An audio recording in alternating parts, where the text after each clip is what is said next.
Welcome to Reel Filmmaking. My name is Corey, and today I want to talk about the Canon EOS M, Magic Lantern, and shooting raw video, and the whole post-production side of that. So I've done a couple of videos here on the channel talking about the EOS M and how you can use Magic Lantern to shoot raw video and get some really awesome results. The footage looks really cinematic. It's incredible for the small cost of this camera what you can do. And then the last couple of months I've actually kind of shot some B-roll videos I've put up on the channel. I was going for an ARRI look. And there was a couple people who commented on some of those videos just asking like what was my process, the post-production. And so I decided today I would kind of like pull back the curtain on that just to show you what I'm doing.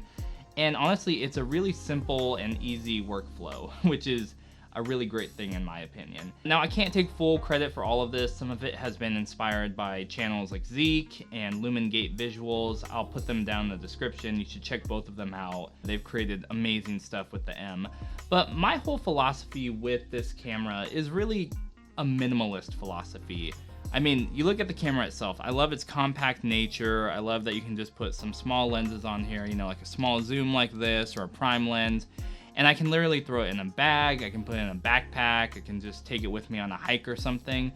And I can shoot footage with this that, you know, is like 10, 14-bit, and I can push the colors all around, and I can really get a lot of different cinematic looks with it. And that's really why I love this camera. I love the portability, I love the minimalist nature of it. And so I wanted a workflow that kind of mimicked that. You know, it's great when you're shooting really big projects and you can, you know, export all the files in Cinema DNG and you have the most raw latitude to do whatever. Like, that's incredible, and I've done that before.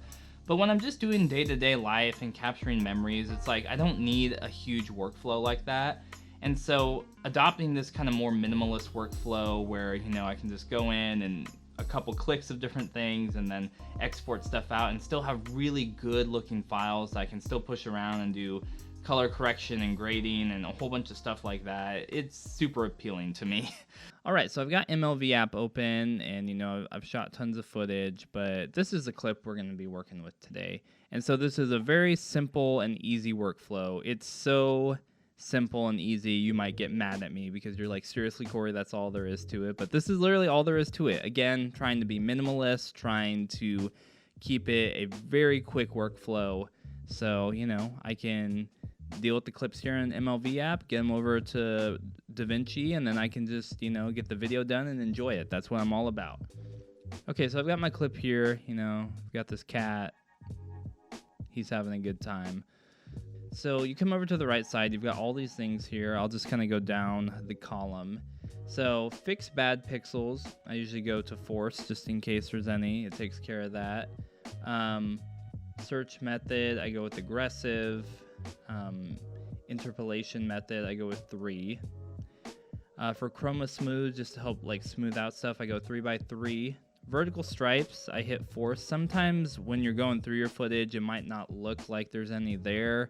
And definitely when you shoot certain things, they're more prominent. Like if you're doing buildings or, you know, railings or fences or stuff, you see that. But sometimes things will sneak by you. So I always try to just have these settings on because it's the worst thing to get done with your footage and to pull it over into like DaVinci or Final Cut and be like, oh, I totally missed that. Then you have all of your controls for everything, you know, exposure, all that stuff. I usually am trying to get it right in camera so I don't mess with a ton of it.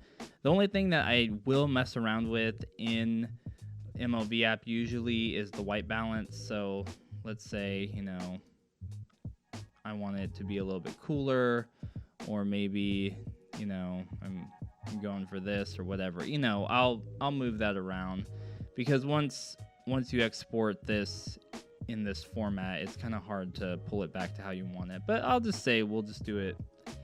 We'll go here. I don't know. And then you've got some of these other controls. Again, I usually try to get it right in camera, so we don't need to mess with that a ton.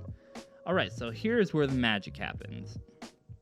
We go to Profile Preset, and we go to Alexa Log C. So now you see it becomes a very gray, low contrast, you know, a very log-like image, hence the name. And yeah, that's basically it. I know some people will hit use camera matrix, don't use camera matrix. That slightly affects what the footage looks like. I'm personally a fan of how the EOS M interprets footage, so I leave that on. And that is basically all I do over here on this side. If there's something where the highlights are blown out, I'll mess with that. But again, I try my best to get it correct in camera. So we need to go here to the export settings. And this is where you have all these different options of what you can do. Cinema DNG uncompressed is usually what I do if I'm doing a big project. It allows you to have all the files. You can push around all the raw data. It's really great. It's a really fast export, and that's awesome if you have a ton of stuff. But for this simple and clean workflow, I'm going with ProRes 4444. A lot of fours. If I want to resize it, if I want to upscale it to 4K, this is where I'll do that. But, you know, I shoot a lot of stuff just in 1080. If you want the audio with it, I usually do have it like this. And yeah, all my settings are good to go. So then I just go here and then export it, and then you're good to go. So we'll just boom. And the export for ProRes files takes a little bit longer, but for me, I'm not shooting super long clips, maybe 30 seconds to a minute on the very long side, but usually less than 30 seconds if I'm doing like a little B-roll thing. So it honestly doesn't take too long. So I'm in Resolve now, and I have a project I was working on earlier, actually messing with some of this ARRI footage. And here's my clip. It's all good to go. I've got the audio in here too if I want it. And yeah, looks very loggish as you would expect.